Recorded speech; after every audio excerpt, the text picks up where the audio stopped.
Spika, bunge power. Bunge power. Ni vizuri.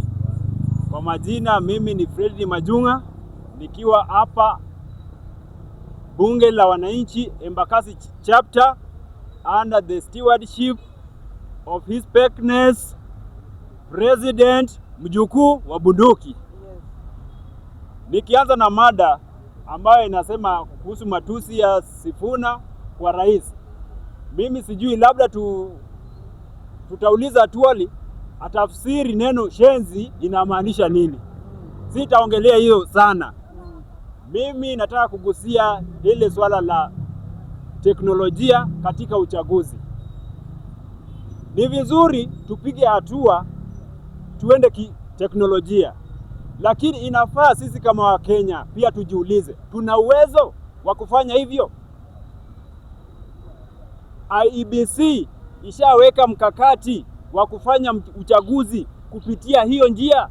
Tusidanganyane, kwa muda ule umebaki hatuwezi. Ingekuwa mzuri sana.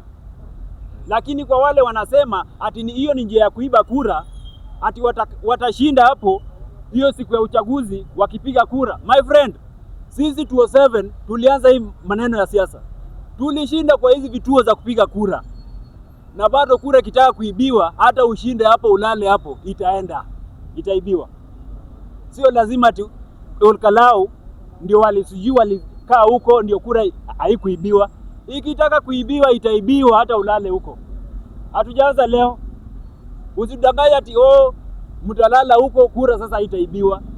Mambo ya teknolojia ingekuwa jambo mzuri sana, lakini sisi kama Wakenya hatujakuwa prepared kukuwa na uchaguzi kupitia mfumo huo ama njia hiyo. Kama simu bado utakuta kuna challenges za stima, kuna huko rural areas, kuna challenges mingi sana ambazo bado tume ya uchaguzi haijapiga hatua kuitatua. Ni kurudi kwa jambo la pili ya President na Kindiki kama naibu wake vile wamesimama. Sisi kama one term tumejipanga.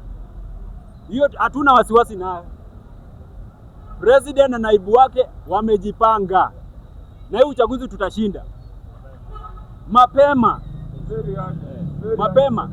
Wale kuna wakati rais alikuwa anatuambia kama mchezo, wakati wa BBI kulikuwa na jambo ilikuwa inaitwa hayati mzee wetu tulikuwa tunampenda. Alikuwa anasema ati nobody can stop reggae. Rais alisema hiyo reggae itakwama. Na ilikwama. Na ule alikuwa ni enigma. Na juzi rais amesema